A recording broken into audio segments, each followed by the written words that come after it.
Bonjour à toutes et à tous, je suis très heureux de vous retrouver pour ce nouveau numéro du Buzz TV. Salut Sarah. Bonjour Damien. Allez, c'est parti, nous accueillons dans ce studio le saint patron du divertissement, le disciple de la chanson française et internationale, celui qui règne en maître sur la fameuse case de l'Access Prime Time.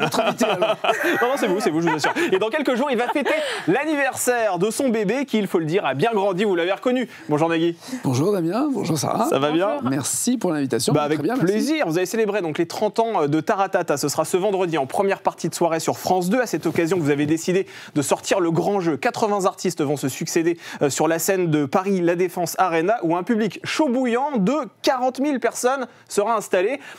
Ce coup de force là, c'est juste pour montrer que la variété à la télévision française, c'est pas mort encore? Pas du tout. Il fallait trouver une manière de fêter les 30 ans. On se dit c'est un anniversaire marquant. Comment le faire pour que justement ça marque les esprits? Il y avait plusieurs solutions qui étaient proposées. Celle de la date a immédiatement évacué le problème de le faire en extérieur ou pas. Oui. Parce que ça avait été l'une des options. Et puis il n'y a rien de mégalo. Ce qui a commandé en fait, je l'ai jamais dit, donc ouais. Voilà, je vous le révèle. Eh ben allez-y. Ce qui m'a commandé, ça a été mon souhait de dépasser le 1 million d'euros pour la lutte contre le cancer. C'est vrai. Et que donc mécaniquement, et comme je ne voulais pas non plus que les places soient trop chères et qu'elles soient à 30, faites le calcul, il n'y avait qu'une possibilité, c'était de tourner autour des 50, des 30-40 000 places. Parce que les recettes de ce concert iront à la recette, elles sont déjà reversées intégralement, c'est-à-dire qu'il n'y a pas un centime d'euro. Et merci à Vipi, ex-vente privée, de nous avoir permis de faire ça, parce que ce site n'a pris aucune commission pour commercialiser les places, et que tout va à la lutte contre le cancer. Il n'y a pas un centime qui va aux frais de bouche, aux frais de lumière, aux frais de son, ni au programme. Alors, on peut constater que les émissions de variété à la télévision aujourd'hui sont malheureusement quasi inexistantes. Est-ce que vous pensez que Taratata peut encore durer 30 ans? Non. Non, clairement. Elle vous survivra? Je sais pas. C'est pas moi de décider. Taratata est une espèce d'ovni, c'est pas vraiment une émission de variété au sens... D'abord, pour moi, variété, il y avait une connotation un tout petit peu playback. On est plus dans le... Un peu émission promo. Dans le concert. Ouais, moi, j'ai rien contre la promo, la preuve. Mais de pouvoir permettre à des artistes de se rencontrer, de parrainer un autre artiste, de tenter une reprise même approximative, mais d'avoir le plaisir d'être autour d'une table, parce que je sais pas, peut-être vous en êtes capable, moi pas, mais de prendre une guitare comme ça et de dire ah, mais attends, mais si on faisait un truc tous les deux, et d'improviser comme on a des copains, des copines au piano, à la guitare, capables comme ça de jouer, c'est toujours magique dans une soirée de potes ou une après-midi de potes, peu importe. Là, quand ce sont des stars, quand c'est Ed Sheeran qui s'installe à votre canapé et qui vous dit en 4 minutes avec 3 accords, je vais te faire tous les tubes de l'histoire de la pop musique. On se dit qu'on vit un moment particulier, et surtout, ils ont un don, ces artistes. Ils ont une fragilité, ils ont sûrement peut-être un compte à régler avec leur enfance, leur éducation et une fissure qu'il y a quelque part dans leur vie. Mais en tout cas, ils nous font partager cette émotion, et on se retrouve à... Voilà, les mots quand même qui font du bien en ce moment. Partage, harmonie, offrir, tout ça fait du bien. Bien, pour répondre à votre interrogation, non, nous ne sommes pas capables de jouer de la guitare autour d'une table comme ça avec 3 accords façon Ed Sheeran. En tout cas, on va... Non, il y a longtemps. Piano, tu vois. Il y a longtemps, mais j'ai le triangle aussi, vous m'avez dit, Sarah, je crois, avant l'émission. Ah oui, le triangle, c'est une fabuleuse triangleuse. Enfin, je sais pas comment on dit. Bref, on poursuit cette émission. Attention, parce que... On est à ça de la vulgarité.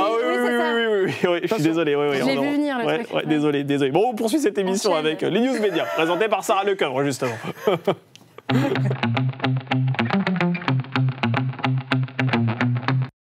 C'était une pente glissante. On commence CNews.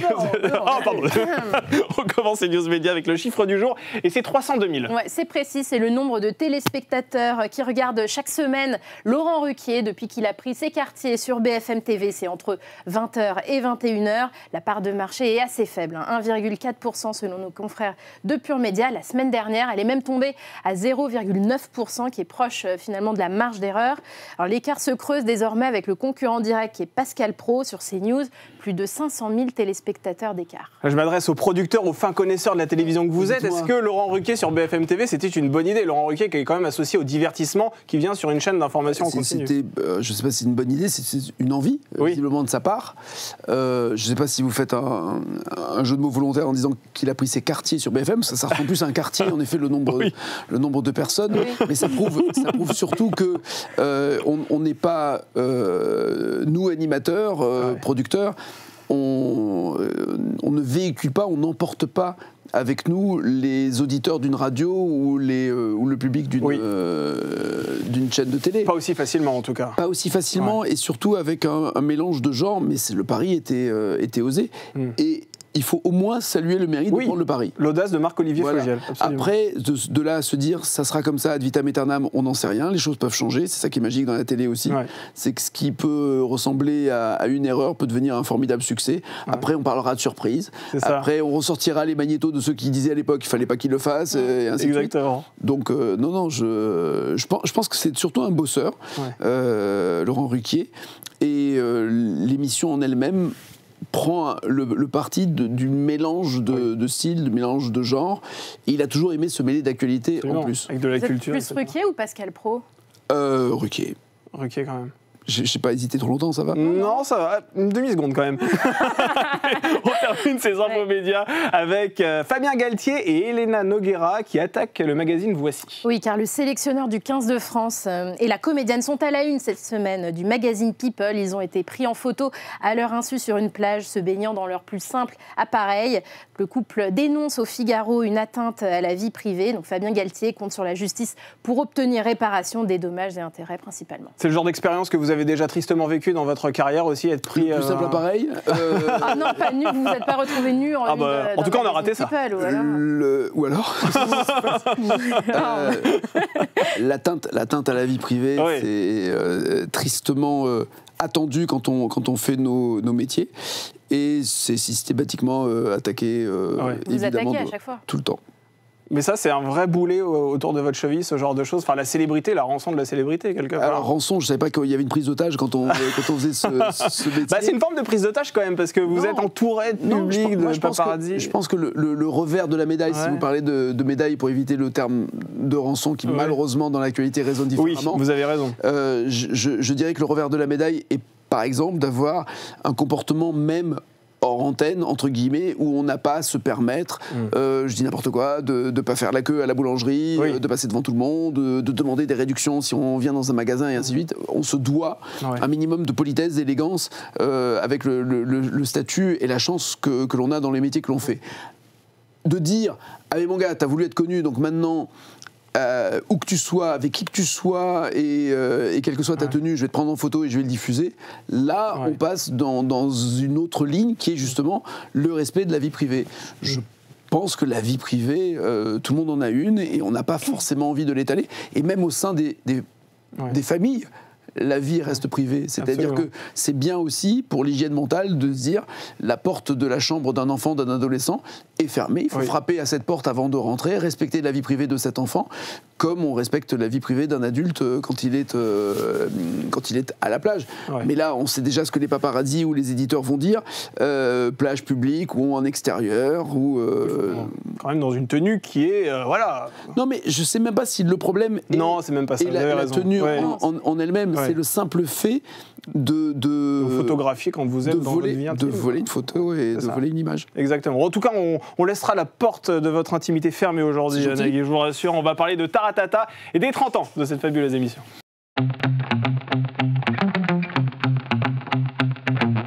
siffler les 30 bougies de Taratata. Ce sera donc ce vendredi 3 novembre en prime time sur France 2, en toute sobriété. 40 000 personnes réunies à Paris, la Défense Arena. C'est facile. C'est facile. Je me suis dit, celle-là, je vous la donne. 1000 mètres carrés, la scène aussi, je peux y aller comme ça. D'ailleurs, quand on rentre... 950 personnes ont travaillé sur l'émission. 950 Ouais. Bénévoles, donc 80... Non, celles qui travaillent. Celles qui travaillent, non. Ouais. Ah non, celles qui Quand même, travaillent. vous êtes le premier employeur de France sur cette histoire. En tout cas, ils font un boulot et à la limite, ils n'ont même pas choisi la cause. Je leur ai dit que c'était pour cette cause-là. Certains, pour aller plus loin, ont eu l'élégance de, par exemple, refuser une tournée ou un autre job à côté en disant je préfère venir lutter contre le cancer, mais être payé parce qu'ils sont au maquillage, à la coiffure, au catering, au son ou à la lumière, c'est tout à fait normal. Non, on ne demande pas de bénévolat, c'est la moindre des choses. Et l'idée, encore une fois, dès l'instant où vous dites je fête un anniversaire, je vais inviter tous ceux que j'aime et ouvrir le spectre d'ailleurs de ces invités de la manière la plus large possible, en style de musique, de Julie Zenati à Chaka Ponk en passant par Sheila. Ed Sheeran, Zazie, Eddie De Pretto. Oui, ou de prendre Mentissa qui est une jeune artiste de 20 ans, Eddie Mitchell qui est un jeune artiste de 82. C'est de jouer non pas avec ces grands écarts, mais de se dire il n'y a aucune raison qu'ils ne viennent pas sur la même scène, partager ce même plaisir, aucune promotion n'est faite, aucune date de concert n'est annoncée, aucune interview, aucun album n'est présenté. Donc c'est vraiment pour le partage, le plaisir. Et la musique démarre au moment du générique et ne s'arrêtera que 3h30 après, à la fin du générique. La musique ne s'arrête jamais, jamais. Toutes les chansons s'enchaînent. Donc 80 artistes, vous l'avez souligné. 84 pour être précis.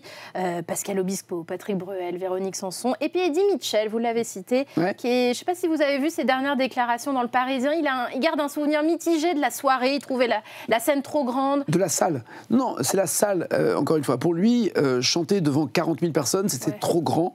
Il n'a pas ressenti la présence du public. Oui. En même temps, ça a duré 3 minutes 12. Donc c'est vrai, je peux comprendre que c'est un peu particulier de rentrer, et je le comprends, de rentrer sur scène et d'avoir 40 000 personnes, de faire un medley entre la dernière séance et un titre, une reprise de Chuck Berry, tout ça avec Axel Bauer, Thomas Dutronc et Paul Persson, et de repartir. Donc il y a une frustration. J'entends, je la comprends, mais je n'oublie pas que dans cette interview, il a dit « j'y suis allé parce que j'aime cette émission ». Donc moi, je vais retenir ce bon côté des choses et pas forcément aller vers le putaclic. Vous ne l'avez pas appelé derrière pour dire « bon… je l'appelle tous les jours pour lui dire que je l'aime.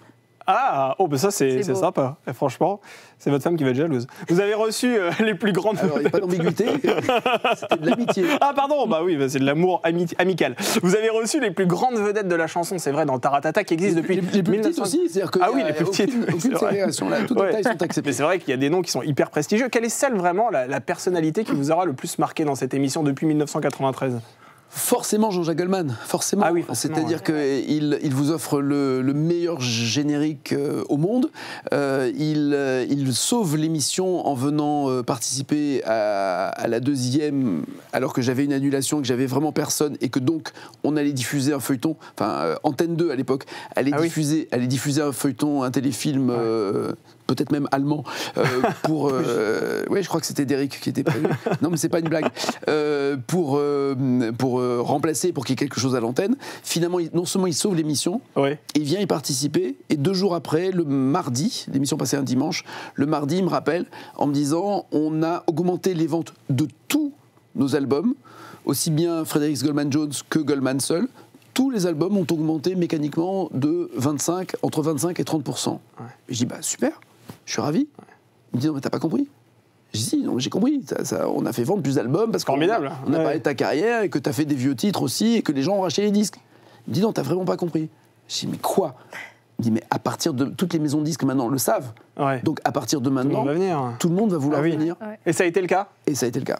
Depuis, le téléphone de Marie ne cesse de sonner. Et vous lui avez proposé de venir fêter les 30 ans de l'émission ? Ce à quoi il m'a répondu, 30, c'est pas un anniversaire, 50, oui. Donc il viendra dans 20 ans. Mais c'est-à-dire qu'il a réussi, en me disant non, à me faire rire. Ouais. C'est le talent de Jean-Jacques. Effectivement, toujours dans la bienveillance, effectivement, et dans le côté positif. Ouais, puis l'humour et la dérision. Ouais. Et est-ce qu'il y a un chanteur ou une chanteuse que vous avez vraiment détesté recevoir dans Taratata? Vraiment quelqu'un que vous regrettez d'avoir invité? Alors oui, mais finalement on l'a virée avant qu'elle fasse Taratata. Ah oui? Parce que ça s'est mal passé pendant les... je ne vais pas vous donner le nom parce que ça ne fait que créer de la polémique gratuite.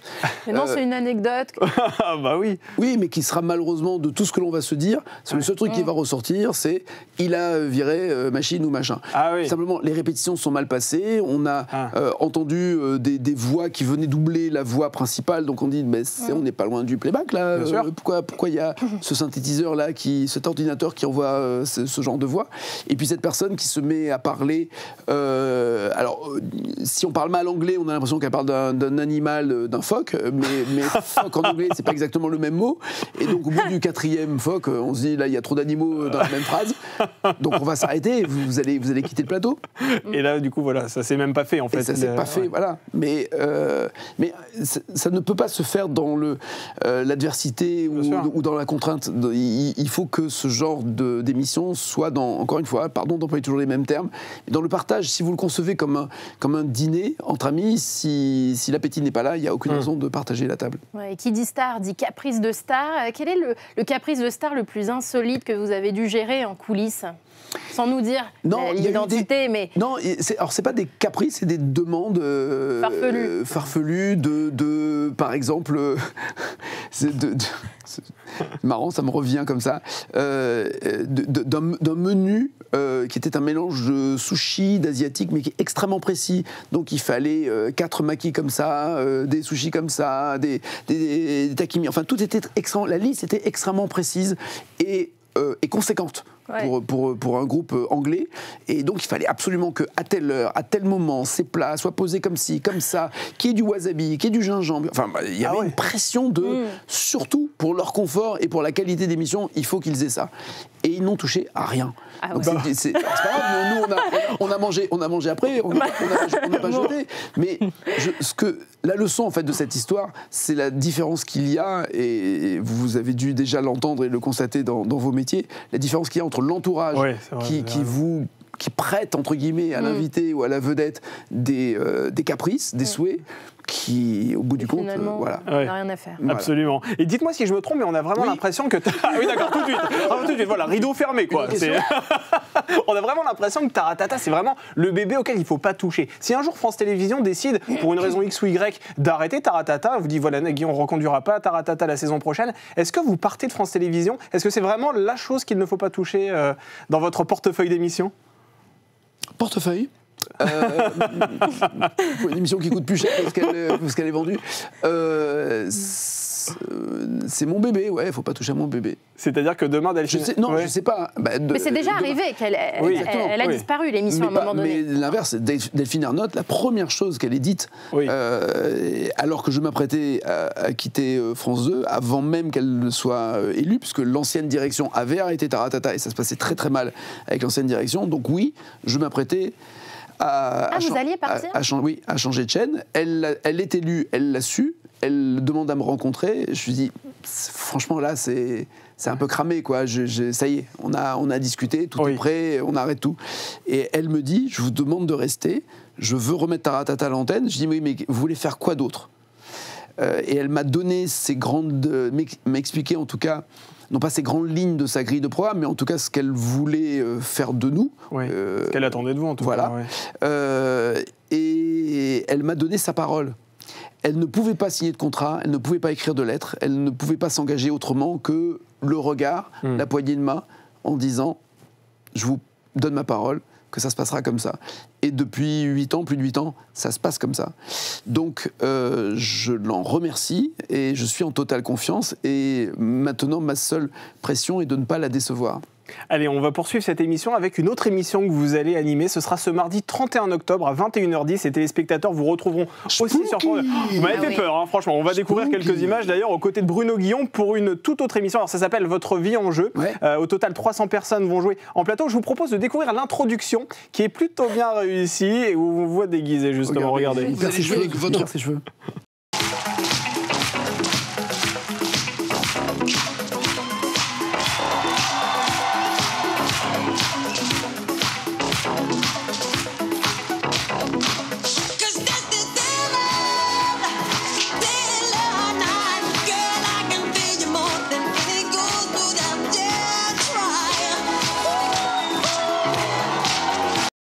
travaillé cette chorégraphie Nagui, non? Oh oui. Oh là là, ça vous a pris du temps. Hein. Oh là là. Franchement, c'était pas ça. Vous avez un déhanché. Surtout pour, je vous en prie, surtout pour Bruno Guillon. L'idée de Votre vie en jeu, c'est que on a la chance, Bruno et moi, d'avoir des émissions et des jeux et d'être entre guillemets dans le costume de l'animateur. Je vous reproche pas votre costume, mais le costume de l'animateur, c'est-à-dire ou de la journaliste et de l'animatrice, c'est-à-dire qu'on est tiré à 4 épingles, on est bien propre, bien maquillé, bien coiffé, les dents bien blanches et on fait nos émissions. Ok, ça c'est la règle. Et j'ai presque envie de dire la règle de politesse, de bien se présenter pour bien présenter. Là, on passe de l'autre côté de la force en se disant, lui comme moi, nous sommes papa et on a envie de faire rire nos enfants, de blaguer. On fait des jeux et on se voit beaucoup en dehors de nos métiers, heureusement, pour s'amuser ensemble. Et on n'est pas à l'abri, en effet, de blagues, de potage, de tarte à la crème, de petits Suisses envoyés dans la figure. Vous n'êtes pas toujours propre dans cette émission, il faut reconnaître quand même. Je l'avoue. La seule chose à laquelle on est veillé, contrairement à peut-être nos comportements dans la vie de tous les jours, c'est de ne pas jouer avec la nourriture ou de ne pas, en tout cas, dégrader certaines choses parce que, et je comprends, il faut respecter et ceux qui n'ont pas certains objets et la nourriture. Et après, quand on se balance des petits Suisses dans la vie, on est quand même là capable de les manger. Ce qui fait toujours dire aux autres « Ah, c'est dégueulasse, il a pris dans la vie. » Oui, on gâche pas non plus. Là, on joue avec des matériaux, avec des confettis, produits, des produits qui sont d'ailleurs, qui se lavent, qui sont biodégradables, qui sont colorés, qui sont un peu gluants, un peu dégoûtants, mais à base d'argile, à base de, voilà, rien n'est trop chimique. Et l'idée surtout est de se pourrir la vie l'un l'autre. Oui. Pour défendre les candidats qui sont sur le plateau, qui eux restent très propres jusqu'au bout. Et vous jouez avec votre image. Est-ce que vous avez toujours été en osmose avec l'image que vous renvoyez à l'écran? C'est vrai que vous vivez avec votre image. L'image que je renvoie, je sais. Pourtant, vous la voyez tous les jours dans l'écran retour en plateau, vous l'entendez à la radio, votre voix. Est-ce que vous avez toujours accepté votre... Si c'est ça, non. Aimer son image, aimer sa voix, faut être au comble du narcissisme. On veut toujours régler les choses, on veut toujours les rectifier. Les intonations, les éventuelles fautes de français, d'anglais, de traduction, d'avoir oublié de poser telle ou telle question, de ne pas avoir réagi ou compris une blague venant d'ailleurs. Sur Inter, tous les jours, 1h30 en direct, vous imaginez bien, avec tous les humoristes, les invités, Leïla Kadroboudadi, ça fuse dans tous les sens. À la première boulette, là vous en avez 7 ou 8 qui vous tombent dessus, on dit, pour vous charrier, c'est la règle du jeu. Mais je pense que la règle du jeu est justement cette dose autodérision qui vous permet le matin même de sourire si vous voyez qu'il y a un bouton qui est poussé sur le nez en disant bah voilà, j'ai un bouton sur le nez, mais ça arrive à tout le monde d'avoir un bouton sur le nez. Alors depuis quelques mois, Nagui, les Français sont évidemment orphelins le midi puisque vous ne présentez plus, tout le monde veut prendre sa place sur France 2. Dans l'entretien que vous avez accordé d'ailleurs récemment à TV Magazine, qui est disponible en ce moment, vous n'êtes pas tendre à l'égard de cette émission. Et merci pour l'édito et merci pour la mise en avant faite dans ce journal. Oui, pardon. C'est vrai que vous n'avez pas été forcément très tendre avec tout le monde veut prendre sa place. Vous avez dit, je me demande pourquoi je ne suis pas parti plus tôt. Pour moi, c'est une émission qui a vieilli, qui n'est plus du tout dans l'air du temps. En fait, vous lui reprochez quoi très concrètement à ce jeu de culture générale? C'est un jeu de questions-réponses, on ne peut plus classique. Bah voilà. Ah oui, d'accord. Donc là, j'ai répondu. Bah oui. C'est qu'il n'a rien de particulier. Mais ça fonctionne toujours. Il n'a plus rien de particulier. Ouais. Bah, il est toujours dans les mêmes eaux, pardon, et ça n'enlève en rien le mérite de Laurence Boccolini ou de Jarry. Oui. Je vais être très clair là-dessus, et je vais être vraiment bon camarade. C'est le jeu en lui-même, c'est la mécanique du jeu, oui. C'est comme si vous me dites, refaisons... Le maillon faible, par exemple. Bah oui. Non, qui n'est, je pense, plus non plus dans l'air du temps. Mais vous avez quand même voulu faire revenir Interville, qui n'était plus tellement dans l'air du temps. Mais faire revenir Interville, il faut le faire d'une manière moderne. Oui, d'accord. Alors, il faut changer la sauce et les ingrédients à l'intérieur. Exactement. Il faut que ce soit moderne. Même quand on me dit que votre vie en jeu, c'est un peu dans l'esprit de votre brosse à dents, il faut le faire d'une autre manière, d'une manière beaucoup plus, justement, respectueuse des candidates et des candidats, retourner les pièges contre les animateurs plutôt que de le faire contre le public ou sur le public. Donc, tout ça était pour moi, et je ne vais pas fuir la question, tout ça est pour moi important de savoir comment faire les choses sans entre guillemets, tomber dans la monotonie comme dans un couple, tomber dans le déjà entendu, le déjà attendu, et il n'y a plus de surprise. Même si on n'oubliait pas les paroles, ça fait 16 ans que l'émission existe. Chaque année, on apporte quelque chose de différent. Chaque année, on modifie quelque chose. Une règle du jeu, une spéciale, un élément de décor, des musiciens en plus, les ambianceurs, chaque fois. Et on va continuer. Et on travaille déjà sur de nouvelles idées, alors que tout va bien et qu'on est leader le soir et qu'on n'a même pas la pression de se dire « Oh là, ça va pas, les audiences vont pas, vite, réagissons ». Non, comme les audiences vont bien, c'est le moment de réagir et de faire avancer le projet. Là, à midi, pendant, je sais pas, 15 ans, c'était toujours pareil. Ah oui. Et chaque fois que je voulais apporter une idée, une modification, quelque chose de plus, il n'en était pas question. Alors Jarry a réussi à changer des codes couleurs et des intentions d'animation, très bien, mais la mécanique du jeu reste exactement la même. Et quand je dis que j'aurais aimé partir plus tôt, je pense sincèrement, parce que je ne voulais pas non plus, en décidant tout simplement d'un bon vouloir d'arrêter l'émission, de mettre en péril des personnes qui travaillaient dessus autour de moi. Bien, merci beaucoup Nagui, merci d'avoir été sur ce plateau. Je rappelle que vous animez Votre vie en jeu avec Bruno Guillon ce mardi 31 octobre en première partie de soirée sur France 2, et sur cette même chaîne, on vous retrouvera ce vendredi pour les 30 ans de Taratata. Merci d'avoir été sur ce plateau, et le Buzz TV revient dès mardi pour un nouvel invité.